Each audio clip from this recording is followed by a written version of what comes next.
As always, it's wonderful to catch up with you here on The Real Deal.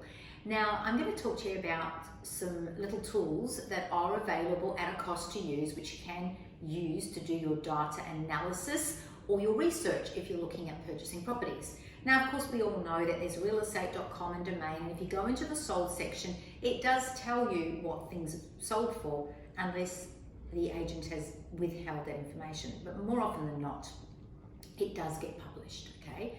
So those, of course, are the best ways to research for free. Some of these apps or some of these programs like realestate.com and domain also do a bit of an automatic valuation, which to me is a bit of a cause for concern because it's not done by a valuer. It's basically done using data and it just uses algorithms, all right? We all know that algorithms get things wrong all the time because for some bizarre reason, I keep having it in my social media space that I should be having IVF and that I should be driving a Maserati, okay? I don't want either of them at the moment. I don't mind the Maserati, but I haven't even been looking for a new car. So where this is coming at me from, I have no idea. So just be really careful about following the AutoVal and taking that as gospel truth, okay?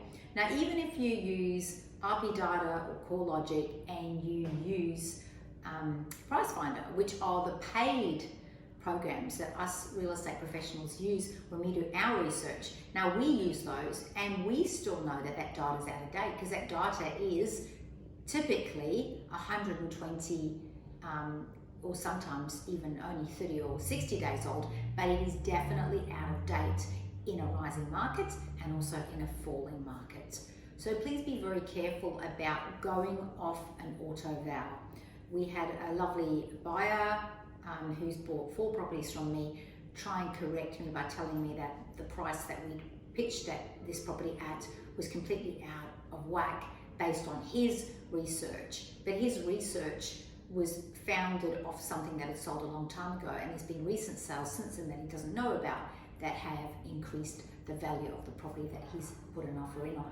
So you get to see normally in an AutoVal with, say, CoreLogic, you'll see a lower, the absolute lowest it's probably worth, then you've got a straight down the middle, and then you've got the very, very high end. And what we're finding in the current market is things are going towards the high end and sometimes way off the roof of the scale, way into the crazy zone.